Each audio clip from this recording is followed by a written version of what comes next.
Yes, sir. Hi, my name's Jake. I'm your moderator. Oh, hey, how you doing? Good. How are you? Good. Check 1, 2. All good. How's the show for you? It's pretty great. So, Excellent. Fantastic. It's your first time to Calgary? yeah. Is it? Yeah. Awesome. Well, I'm glad you can make it. It's fantastic. You have a monster huge following of fans everywhere you go. Yeah. As evidenced by the empty room that we're, We're early. Okay. We're early. It's all good. Anything that we don't want to touch on? Yeah. I think it's fine. You've done a lot of this, I know you're. Yeah. The inevitable questions about All-Star Wonder Woman always come up, and I always just like, as that project, 99% chance that's never going to happen. Yeah. It's just like, I'm just happy to tell people it's not, it's dead. Just let it go. Move on. So. Before we get too into it, I'm a comic book store owner from Edmonton. Oh, great. But I'm actually on the board of directors for the Comic Legends Legal Defense Fund, which is the kind of sister organization to the comic book legal defense fund in the U.S. One of the things that we ask when we can, if artists would, we have this blank cover that was done up through Jim Zell with Still Kickers, and we ask artists to see if they will do up a cover, quick or detailed or whatever like, and then we put them up for auction to help raise money for the organization. Okay. Would you be interested in doing something like that? It doesn't have to be. Yeah, we got a few minutes. We've got the whole weekend. I mean. Oh, okay. Yeah, because like I don't. don't actually have a pencil with me, so it would actually just be like one of those, whatever falls out of a Sharpie type of thing. If you want to take it back, and I can have someone come around to your table there tomorrow or whenever. Yeah, I'll take it with me, and then I'll either wrap it up this afternoon or. There's a business card as well too, so we've got it. So it's all legit on the up and up, because Cool. I know you get a zillion requests to do a zillion things, so rightfully so. But hey, boys. Hey.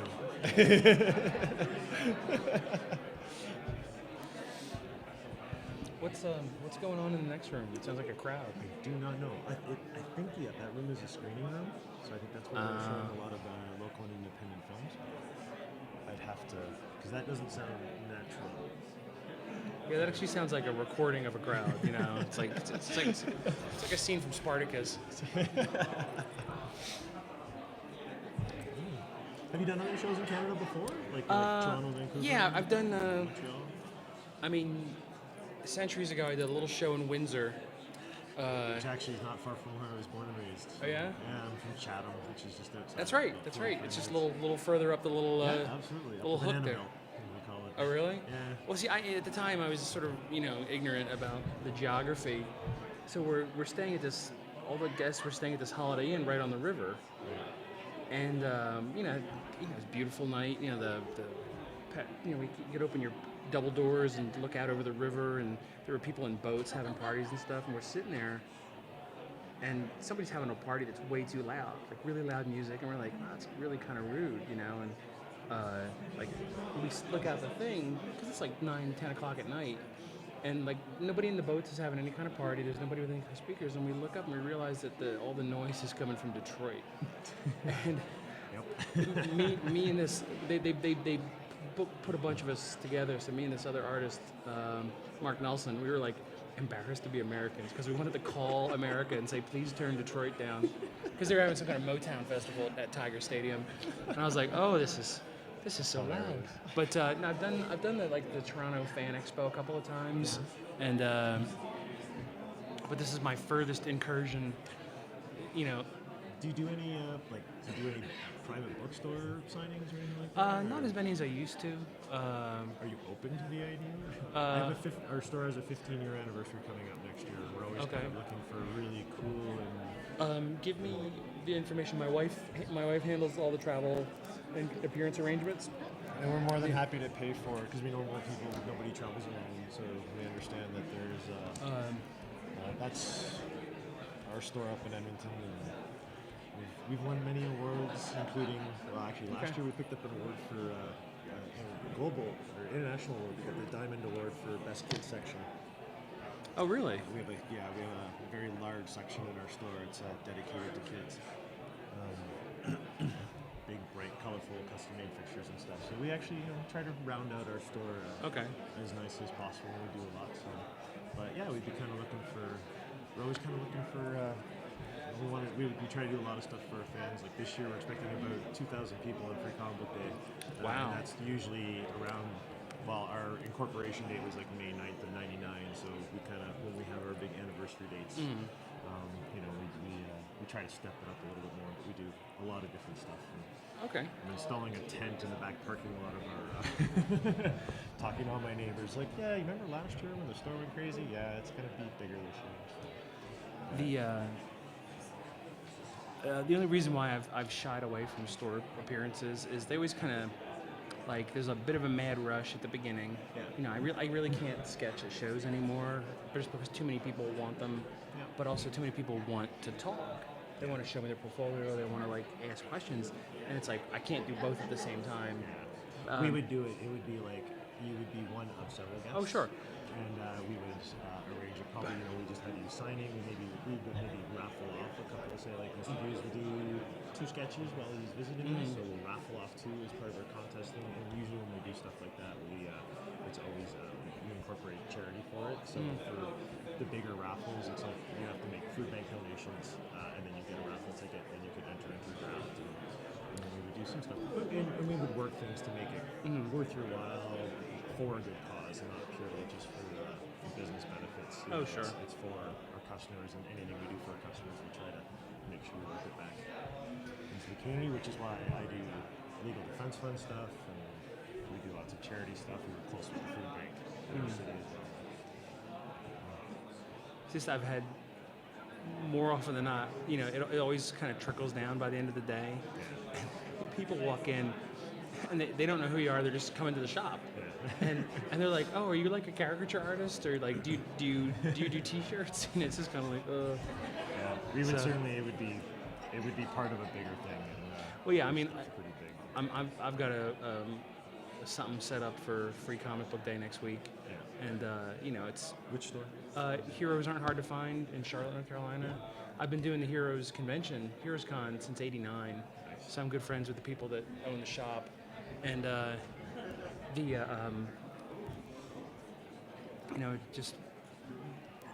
it's funny because that's always like Free Comic Book Day is always on or around my birthday, so it's the day before my birthday. It's the 4th, right? Yeah, it's Saturday the 4th. Yeah. Saturday, So it's like. But we just the way Shelton does it. The tent in the parking lot, and there's food, and half of us are inside the shop, and half of us are outside the shop, and it's 20 artists, so it's more of a block party than anything else. And in those instances, those never get dull. You never get to the, I remember I was doing a signing in Jacksonville, Florida. It was a bookstore signing or a comic shop signing, and there was a little bit of a stuff to do with the first part of the day, and I drove down, so it was like a 4-hour drive, and so it wasn't like, oh, it's dull, I'm just gonna turn around and head home. It's like stayed until the end. The shop closed, and this old grandmother came in and was like, oh, are you drawing? And I was like, yeah. And she didn't know who I was. She was there buying comics for her grandkid, and she was like, can you draw Wolverine for my grandson? And I was like, okay. So I just drew her a little quick Wolverine, gave it to her. She's like, thank you. And she bought her comics for her grandson, and she left. And she came back in 5 minutes later and gave me $1. Right? She was like, oh, this is for you, And I was just kind of like, I was just like, wow, this is like, There's a certain innocence to it, but it's very I still have that $1 somewhere. I kept it, sort of a talisman. That's awesome. And it certainly can a very unique business and interesting people. More often than not. And it's why like whenever I see any comics pro who gets a big hit, I was like, come on, it's comics. It's like you might be the biggest fish in this pond, but if you get run over by a bus, like leaving here, it's not gonna say you know, Frank Miller killed by bus, or Alan Moore, whatever, it's going to be comic book artist run over by bus, comic book writer. We are, no matter how famous any of us get, we are still, will be described to the world not with our name but with our job. Yeah. And that happens to plumbers and teachers and, you know, grave diggers. So.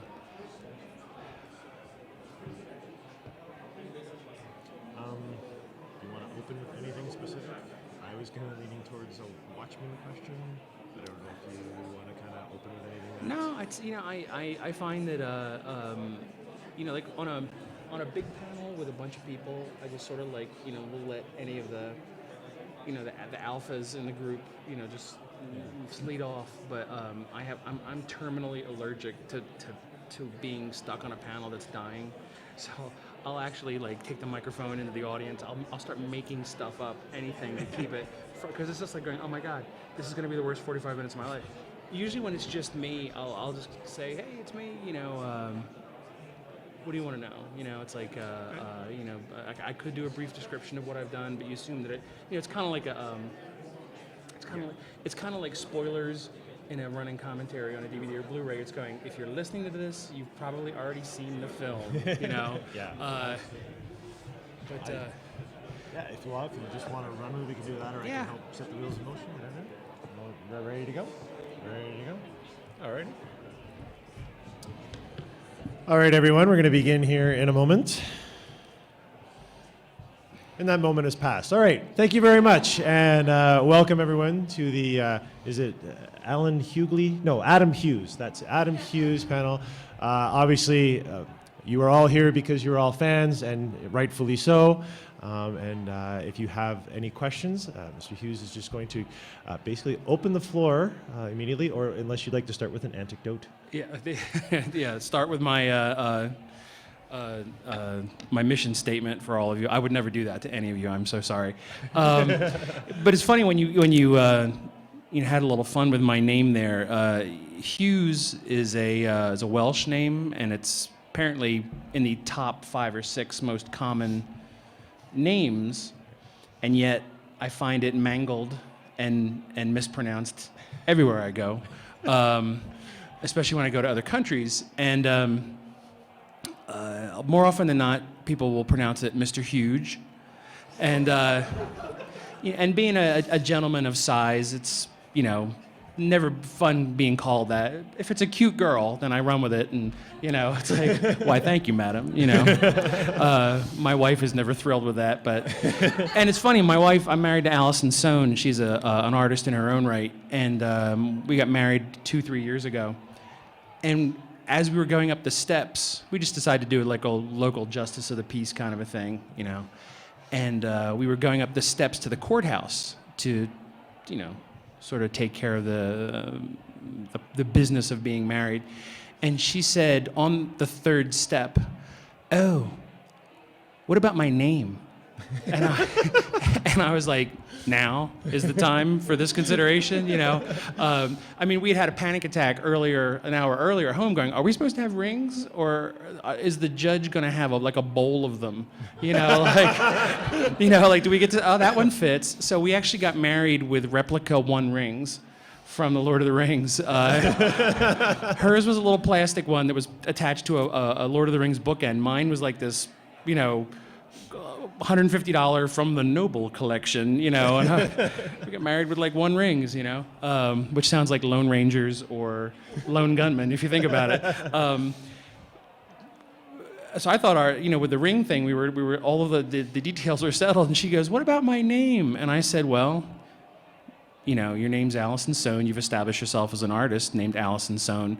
But really, when we travel internationally, when we go around the world, do you really want anybody calling you Mrs. Huge? And she was like, no, I'll keep my own name, you know? But a lot of times, was that whistle from me? No, that was next door. Okay. Why don't you calm down? It's a good story. Well, no, hear it. But it's more often than not, people can't wrap their brain around Hughes being Hughes. So it's either Mr. Huge or my particular favorite, and I say that with sarcastic air quotes, Mr. Hugs. And it's ironic because as a aging geezer as I am, I'm actually turning 46 next week. So thank you for the jaded applause. I appreciate that. My birthday is actually Cinco de Mayo, and I don't know if you celebrate that up here in Canada, but it's a completely invented holiday, even more invented than Valentine's Day or Thanksgiving. If you want to go out and eat on your birthday, boy, everybody's out having like Mexican food and margaritas this size, and we can't even get into any place. But as an aging person, I've discovered that I am allergic to human contact. People stand too close to me. Everybody just wants to get in and just violate my personal space, and I'm just always like, "Oh, come on, 6 inches, man." No, that's good. It's good. It's this rule. So as long as you're, so it's ironic that Hugs is my bastard nickname. But I was doing a show in Brazil. 1996. I live in Atlanta, Georgia, as you can tell by my wacky accent. And I'm actually from New Jersey. You're doing a really good Canadian impression today, though. Oh, really? It's pretty solid. I haven't dropped any oots yet, but... I have a tendency to just kind of sound like whoever I'm around. So it's like, it'll actually happen. If I you assimilate. I assimilate. You're like a polite Borg. I would... If I was here for a week, I definitely would be all a boot. My assistant's from Toronto, and we're slowly trying to get her off of that because it's like, what are you saying to us? But it's like she's speaking English. But I'm going to Brazil, and the guy who asked me to come would call up, and it would take him about an hour to say 30 seconds worth of information. And it was mostly because English was not his third or fourth or fifth language. And he would just call up and like, Mr. Hughes, I am from Brazil, right? And I'm sitting, I actually, because of him, I went out and bought a set of headphones so I could actually just like, yeah, and just like draw entire comics while he's talking. And, he invites me to Brazil. He'd done it at the previous year at Dragon Con. We're sorting out the stuff. And about 2 weeks out, he says, to come to Brazil, you need the visa. And I said, it's okay, I have an American Express. And he's like, because I thought he meant like credit card or something. And he was like, no, you must get the visa. And I'd only gone to like Canada and Europe, where a U.S. citizen only needs a passport. It's like, oh crap. So I have to go to downtown Atlanta. And in the summer of 1996, we had the Olympics invade Atlanta. And if that's ever happened to your hometown, don't let it happen. Your city gets a nice facelift. They tart it all up and everything like that. There's corruption everywhere. And when it's gone, it's really like a frat party that has left your parents' house. So I had to go into downtown Atlanta like a couple days before the Olympics went off, and it looked like a scene from Metropolis, like the Superman's Metropolis. There was like balloons, there's popcorn vendors, there's kids walking around. It was sunny, and I was like, ugh. And I had to go to the Brazilian consulate, which I didn't know we had one. I was like, that's like James Bond film stuff, like. And like Iron Gates and stuff. I thought it would be like a modern type thing, but it actually looked like one of the banks from Bolivia in Butch Cassidy and the Sundance Kid. It was all wood with a bell, ding, a piece of glass and stuff like that. And I had to go in there and beg these guys for a visa, and they're laughing at me. They were actually behind the wall, and I could hear them they were like this. They're having a party, and I'm in the little waiting room, just really nervously going, I gotta leave for Brazil in 3 days. And they're like, let us see our passport. When do you need to get to Brazil? And I was like, on Friday? And they're like, it will never happen. Let us see our passport. So I'm just like nervously sitting there in the waiting room. And I open up a magazine, and it was sort of like the thing they insert into their Sunday paper. And I was like, okay. And I open it up, and on the first page is a picture of me. And I don't understand Brazilian Portuguese, but it literally said Adam Hughes, artisto, Americo, conventiono next weeko. And I was like, I can kind of suss that out. That was actually, and like one of the few victorious moments in my life was me going up and ringing that bell really loud, and the guy comes out irritated looking at me, and I jammed the magazine up against the glass, and I was like, I need to be in your country next week. And I made the same face that was in the photograph, and he was like, oh, and he like took it. But, but Friday, I'm going to the airport, and it looked like, it was the night of the opening ceremonies of the 1996 Olympics, and it looked like a scene from a Cameron Crowe film. I am the lone person leaving the airport, and in the other lane is thousands of people all arriving for the opening ceremonies, and they're all looking at me like, what does he know that we don't, or what's wrong with him? He seems sad, And I get to the gate, and Brazil has one airline. It's called Varig Airlines, at least in 1996. It's kind of like how Australia has Qantas. Right. And but they're jungled up with Delta, so they had Delta employees. And Atlanta is the hub airport for Delta, so we're just like Delta and Coca-Cola out the wazoo. And I get there, and there's this young blonde woman, very chippy, very perky. She's kind of like the type of young lady that sleeps on the floor because her bed is covered in plush toys. Just way too full of sunshine and life. And she's with an older gentleman whose glasses are just permanently at the bottom of his nose. And I go past them. I'm headed towards the gate. This is pre-9/11, so you could just zip right by. And as I'm headed to the gate, over the PA system comes, will Varig Airlines passenger Adam Hughes, will Adam Hughes please come to the gate desk? And I stop, and I was like, oh crap. And I turn around, and this is my first time going that far away. I thought is there a problem when your name is that wrong on your ticket? When it's that different than your visa and your passport? And I get up there, and the young girl, the little Miss Sunshine, she's like, Mr. Hughes? And I was like, that's Hughes? She's like, oh, well, on your ticket, it says Hughes, right? And who reads their airline tickets? I mean, really, do you scrutinize them? I look at my ticket for the first time, and it says Hughes, Adam. And I was like, Brazilians. Damn them, And I said, is there going to be a problem, And she says, no, I just wanted to give you your complimentary upgrade to first class, right? And I was like, why? And she says, oh, I thought any man named Hughes deserves to fly first class. And this really happened. And I looked at the older guy who has to fly back and forth from her every day to Brazil twice.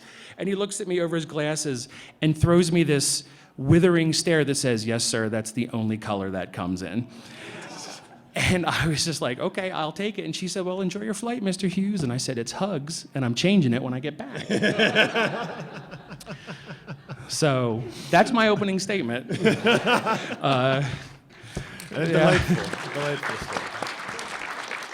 But you do win brownie points in my book for getting my name right at any given time. I do try. Actually, it was a trick I was taught once upon a time that is, especially with somebody's name who's complicated, right, is to try to actually make up a name for it, to force yourself to remember the proper. Okay. Half the time it works. Okay.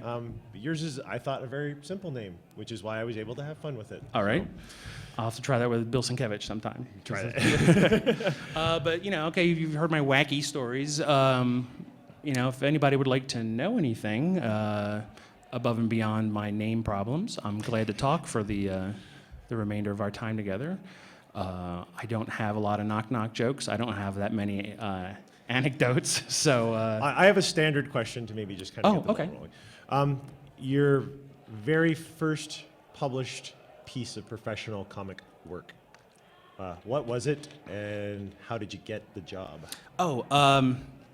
Okay. I started in comics in 1986. Can I have a show of hands of anyone who was alive in 1986? Okay, good. That's pretty solid. That's pretty solid. I suspect the one in the front row there, she probably just squeaked. I'm guessing that's a no. But when you work in comics, you're sort of, for the most part, you're a perpetual kid. You're doing that thing you still did when you were 5 years old. You draw all the time. And you're drawing for fun. So there's a little part of you that never grows up. It's a very Peter Pan-esque type of situation. But then I turn around and I'll look at, like, say, hey, look, I watched The Amazing Spider-Man, and I realize I'm old enough to be that actor's dad. I'm old enough to be Spider-Man's dad. I'm a year older than the guy that plays James Bond, right?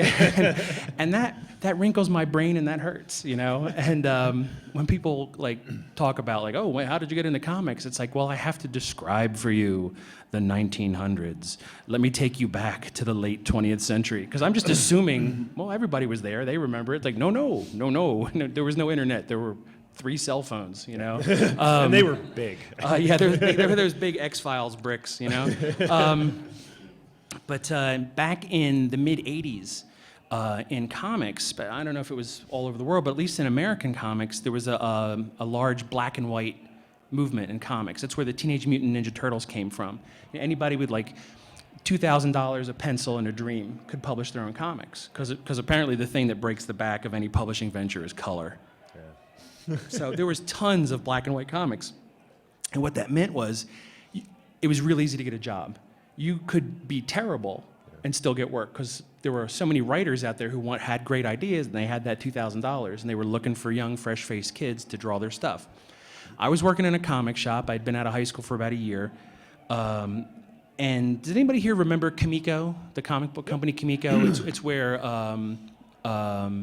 Mage, Grendel and Mage came from, the Elementals. They had a Robotech comic. They did Johnny Quest So we're comics. looking at Matt Wagner, Bill Willingham. Willingham. Yep. They were, like I said, I'm from New Jersey. They were from right across the Delaware River over in Pennsylvania, a little town called Norcross. And to us, that was the promised land. It was like, New York seemed a million miles away. It was only 65, but it felt like a million miles away. And you got to go to New York to get for work for Marvel and DC. But right across the river, there's these guys making comic books, and and so me and all my friends thought that was the way to get in. Some friends of mine had done some work for them, and they were doing their own self-published venture. This book called Eagle, sort of a sci-fi, not sci-fi. It's like a mystical kung fu type comic. And, I was all of 19, and they invited me to their New Year's Eve party. And I was like, oh, I get to go hang out with real comic book artists. They're self-publishing their own black and white book. They're big time. I mean, I was like, oh my God. It's like the equivalent nowadays of oh, I want to be a musician, and I got invited over to the house of some guys that released a song on iTunes. It's like, whoa, they have their own app, And I went to this party, and I barely got out of high school. I am quite an idiot, actually. They threw the diploma at me to get rid of me, to be honest.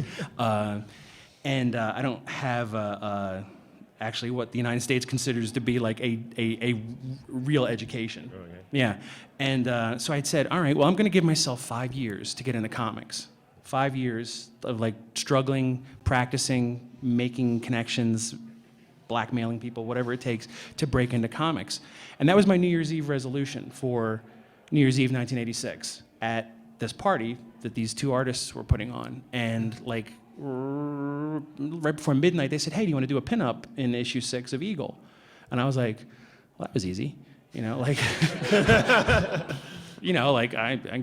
aim higher next New Year's, and it was one of those wonderful things. I don't know how many people here are artists. Okay, great. Do you love it when there's like a rainy day or a snowstorm and you can't go outside? You're just stuck inside. It's just you and your music and a hot cup of something, and you have to draw. I've always loved those days where when it's sunny outside, the last thing I want to do is stay indoors, stay hunched over any kind of drawing.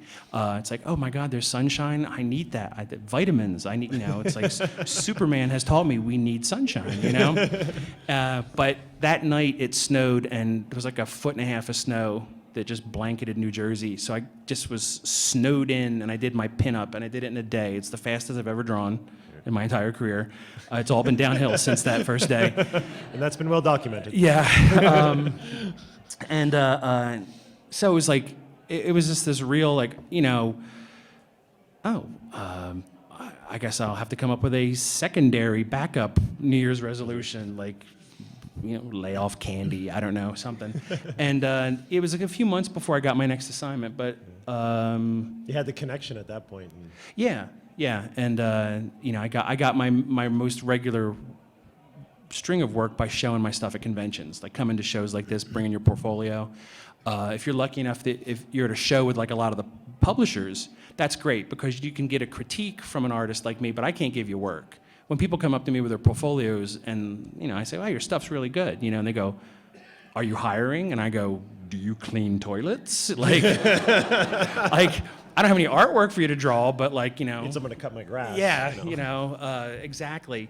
But like, if you can go to an artist, you can get a critique and some information to help yourself be a better artist. You can get that from a comic book editor, but if your stuff's good, they might hire you on the spot or give you the information that you need to get that work. So, I always feel bad when they leave, like I've said something wrong. You have offended them. Don't go. Maybe they were overwhelmed by Don't the go. hugs joke and the anecdote. It was enough. They realize I'm tapped out. That was a solid opener. It's all done. It's all just, the rest of it's just it's like a college lecture. But yeah, what's that? There you go. I've actually thought about that. Like when you go to these conventions, especially like the ones with a heavy anime influence. There's always those free hug sign. Skinny guys walking around with no shirts with this little cardboard sign that says "free hugs," and I really want to do that at one show with a shirt on, But I want to make a cardboard sign that says "extremely expensive hugs," and just charge $20 a hug, and just as a social experiment, see how much money I could make. I would donate it to a charity. My wife and I do a lot of stuff with pet rescue. We help out because we're animal lovers. I would give every cent of that to like a dog rescue or something, but I just want to see how much. It's a nice little social experiment. It's really, and I'd have to be really drunk to do it because, like, as I said earlier, I don't like being touched. I mean, other than having like a suit of armor made out of cardboard with expensive hugs written on it, like sort of a bubble wrap suit. and then when people hug you, it'll make that cool popping noise. And everyone will be like, I think security would shoot me because they would think that they think it'd be like more gun violence going on. No, it's just a fat guy selling hugs. That would make it to CNN.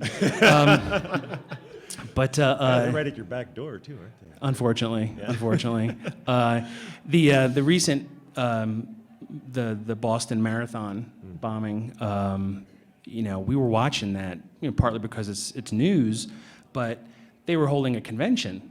The Boston Comic-Con was going on that weekend. All of our friends were in planes while this was happening, and we're tweeting them, hoping some of them have Wi-Fi, like going, the con's been canceled, there's no taxis allowed to go to and from the airport. We're trying to help our friends out. But we're watching it, and I do think that 10,000 years from now, when alien archaeologists come and examine the grim husk that was the planet Earth, if they come to where I lived, they'll find a skeleton, and scrawled in the ice will be the 24/7 news cycle is what did us in. I really think that all of our societal ills now are based on the fact that a day might have an hour's worth of important news, and they're stretching it out.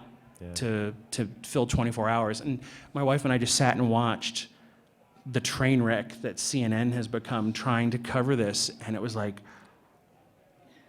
I was horrified. I mean, the best satire of it was like later that night on the Jon Stewart show, on the Daily Show, and they always have those punny little graphics come up, and it just said, "This is CNN," with a question mark, and I was just like, yes, exactly. But what were we talking about? I think we'd wrapped up an anecdote. Because my question got answered. Oh, okay. And we segued. Thank God. And we're going to open it to the floor, because I'm sure there's people here that want to know more about the man that is Alan Hughes. Alan Hughes. Hughes. Somebody asked, why did those people leave? Yeah. The gentleman there, please. I had a question. Out of all the characters that you've drawn over the years, which is the most fun to conceptualize Which one has been the most fun character for me to conceptualize covers for? I'm going to go with Catwoman. I did the covers for Wonder Woman for a while. I did the covers for Catwoman for a while. And I had a lot of fun with those covers. I did. The great thing about working on characters like Catwoman and Wonder Woman is that their books don't sell. You know, like Wonder Woman hasn't sold enough comics to warrant the paper and ink she's printed on since the war. Yeah. But you know, DC is required to publish a Wonder Woman book a month, and you know, Wonder Woman. Everybody knows who Wonder Woman is. You know, my dead grandmother knows who Wonder Woman is, but nobody goes and buys her comic. Yeah. And it's conversely, we have Batman and Superman and Spider-Man who have 11 titles a month, but you know, each. You know, and I've always kind of steered clear of those ones because if you're working on those books, your cover has to coincide with next week's cover. You know, like I say, if you're doing Adventures of Superman, next week is Action Comics. The week after that is the regular Superman title. There's a continuity between the covers because of the storyline. Exactly. It has to follow. So the Wonder Woman, Catwoman, you get. I mean, you could see from those covers you were having fun. There was freedom. For Wonder Woman and Catwoman, they had one comic and it sold poorly. And the great thing about a comic that sells poorly is nobody really cares. Yeah. Nobody at DC really cared all that much. So we would like, what do you want to do on this cover? Wonder Woman covered in mud. You know.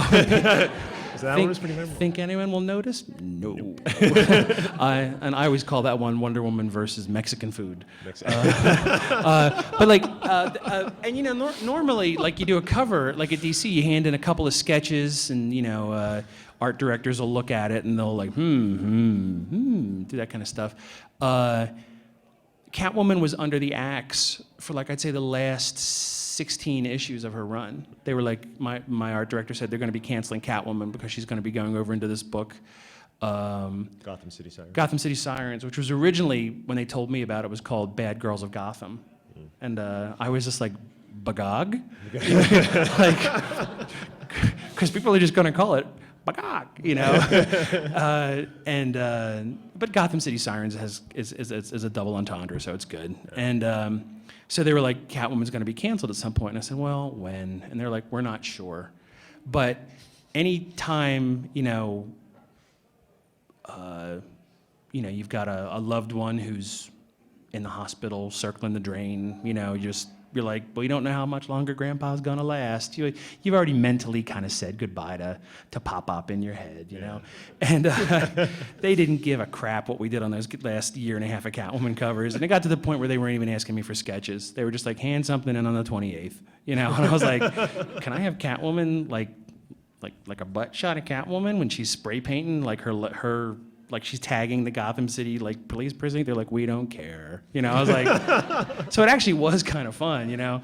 And that's kind of the reasons why I really enjoyed the Catwoman stuff was like, especially near the end, it was like the evacuation of Saigon. It was just, everybody was like just insane and just having fun and shooting guns in the air and jumping on helicopters and, you know, so I would, maybe if it was different, if Catwoman had been more of a stringent, you know, like the New 52, where it must be this way, it must be that way, it might have been less fun.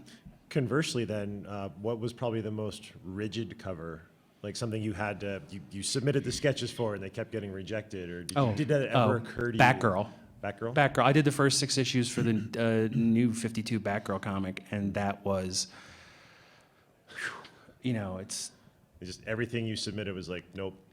Yeah, it was. They really knew it. They really had a specific thing about what they wanted, right. And they really kind of wanted I felt they wanted their artists just to sort of implement their ideas, and I was like, well, that's great, but that's not how I work. I mean, yeah, I draw pretty, but it's like I think the asset that I bring to any sort of endeavor is like, well, I have good ideas. You know, I'm a creative individual, so it didn't really work out very well. It's not doing the static traditional pinup cover. You're actually, you're building a bigger piece of art that, sets it apart from most other books on the shelf. I hope, but it's also, even if you're given something like a very cliched thing, I always, there's a part of me that dies every time an editor says, okay, what we want on the next cover is blank versus blank. And I was like, ugh, they want a boxing cover, and it's just, two people, like both punching each other. It's like the last shot of like Rocky 3 or something like that, and you're just like, oh my God in heaven.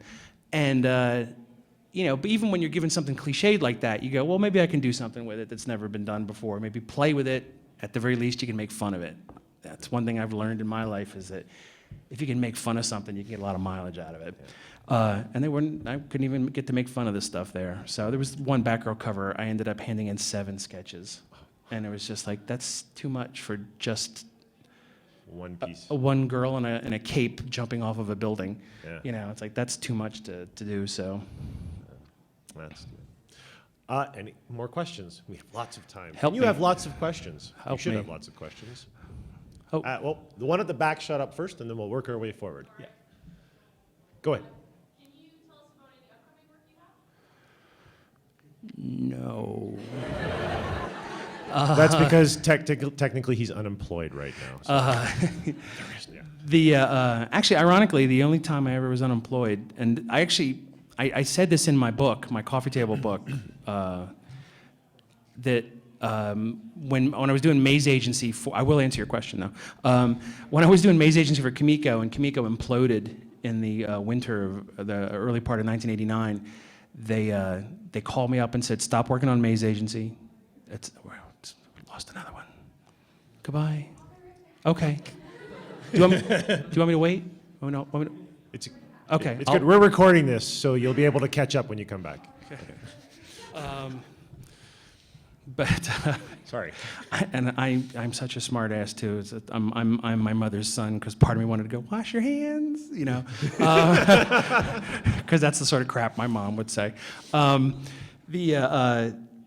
But they called me up, and this is '89. This is before Al Gore had invented the internet, and they were like, don't tell anybody that all the books are on hiatus. This meant like the current version of Grendel, all their books.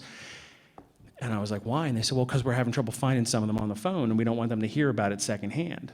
So I was like, okay. So I hung up, and I was like, for 45 minutes, I was just sitting there like a prisoner. I was just sitting there like Papillon, just scratching like numbers in a wall.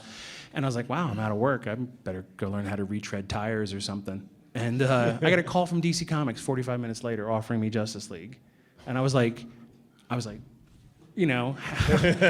do you know that all the Kimiko books are on hiatus? And they're like, oh, we heard about it from like blah, blah, blah. And I was like, and the editor told me, and it was one of the people that Kimiko was trying to hunt down. And I was like, that's a fast 45 minutes, But, so yeah, that was actually the only time I've actually been out of work my whole career, thank God. And I said that in my coffee table book, and somebody reviewed it at FX Magazine in England, and they took it as false modesty, like, oh, like he's bragging, and I was like, no, it's the truth. That was, 1 point. It's good fortune. And it's a credit to it's a credit in this industry too when somebody has 20 plus years of continuous. Yeah, I'll never complain about. Well, I will complain all the time, but I won't hold any grudges while I'm complaining. As for what I'm currently working on, I finished up the Before Watchmen miniseries, and I wanted to go to Aruba for a month, but I couldn't. I just wanted to stop drawing because I'd forgotten how to do interiors. And God bless people who draw interiors. They are fast, and they are the Iron Men and Iron Women of comics. I was just, all of last year, I was like, what? I forget, no. And it was an absolute nightmare. And by the time it was done, I kind of remembered a little bit about doing interiors. So I've got a few interior things set up. Nothing full size like miniseries like Dr. Manhattan, but I've got a couple of short stories. The one I can talk about is there's going to be a Fairest. I'm the cover artist on Fairest, the Fables spin-off book. I kept that job somehow, and I'm still working on it. And they're doing an original graphic novel written by Bill Willingham, and it's going to be all drawn by different people. And I've got a 6-page story that I'm supposed to do for that. So it's kind of like the 1001 Nights of Snowfall. It's exactly like that. Yeah. Exactly like that. And so I get to do some of that while I still remember how to do this interior stuff. I've got another one, a Batman story that I'm doing. That's a Batman 8-pager that I wrote as well as I'm drawing, so it's kind of cool. And the other stuff I can't talk about yet because no names have been put on dotted lines yet, and they get cranky with you when you sort of, I don't like it when stuff gets announced. I'd rather could you please wait until I'm done with All-Star Wonder Woman and then talk about it, as opposed to getting everybody's hopes up, and I think it's a bad thing when people love to just go nuts with promotional stuff, and especially in a venue like this. I mean, imagine a room 5 times this size with all the seats filled, and you're next month we will be publishing blah, and the audience goes nuts. I mean, if you're, and then it doesn't happen. And then it doesn't happen. But it's like at that moment though, the fans are excited. The person sort of up here saying it, from DC or Marvel, feels like the king of the world, and it's like I can see why it's addictive and you want to do it, but wait until the books are done before you talk about them. Really. Yeah. So, I just did a cover. I did a Hit Girl cover for Mark Miller, and that's sort of in between my old DC contract and my new DC contract. I snuck in a non-DC cover, and I got yelled at for that too. But there you go. So there's the gentleman in the ball cap, and then you, and then we'll come up front. Yes, sir. When has made your artwork so sought after?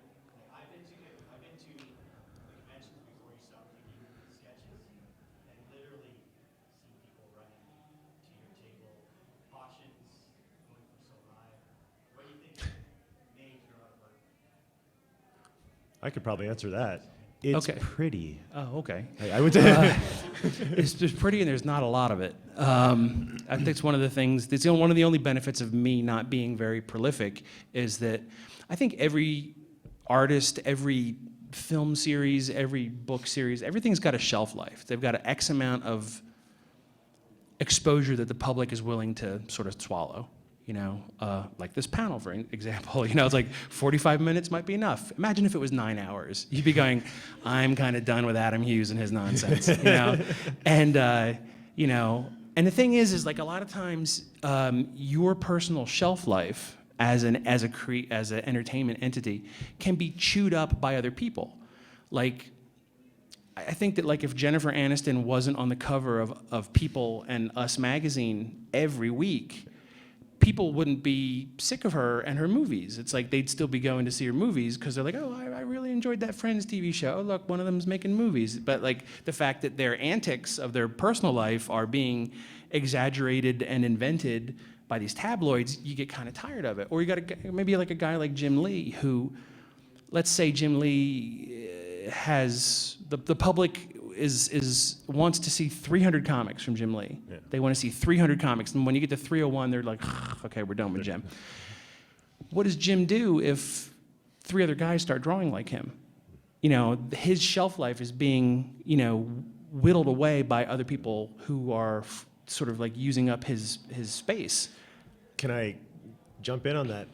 Following kind of on that tangent though, you have a distinctive style. I mean, clearly you're everyone here in the room and probably most of the other people out there, it's like they can spot a Hughes. Even if you're not an art aficionado, you recognize an Adam Hughes piece when you see it.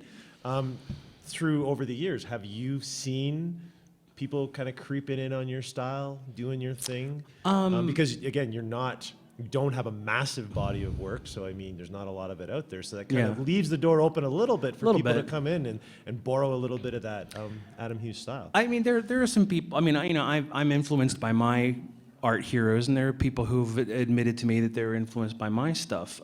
Fortunately, the few that are doing it are using my style from 1994, which I'm not using. Saying, well, have at it. Just turn the lights off before you leave, please. It doesn't really bother me as long as they don't live in a nicer house than me. I really don't care if they're ripping me off. I've had a lot of people, get angry for me. Like, can you believe this guy over here is drawing like you? We should, go bother him. And I was like, it's not a big deal, you know, and it's kind of flattering if some publisher says, you know, well, get me Adam Hughes. He's slow and not available. Get me somebody like Adam Hughes. It's like, okay, that's kind of pleasant, you know, it's not a bad feeling. But I mean, I don't exactly know what people like about my artwork because, to be honest, I am the least biggest fan of my own work. The reason why my style keeps changing, and hopefully why people seem to think it's of some level of quality, is because I really can't stand the stuff I draw. It doesn't look anything like the glorious cancer-curing, you know, illuminated, you know, stained glass windows of art majesty that I'm picturing in my head. When the time I'm done, it's just like, boobs, you know, it's just, you know, I mean, I picture, you know, just these amazing pieces of artwork in my head, and by the time they're done, they're chicken scratch in my eyes. But other people seem to like them, and I will not complain, and I will never denigrate anybody else's tastes for enjoying it.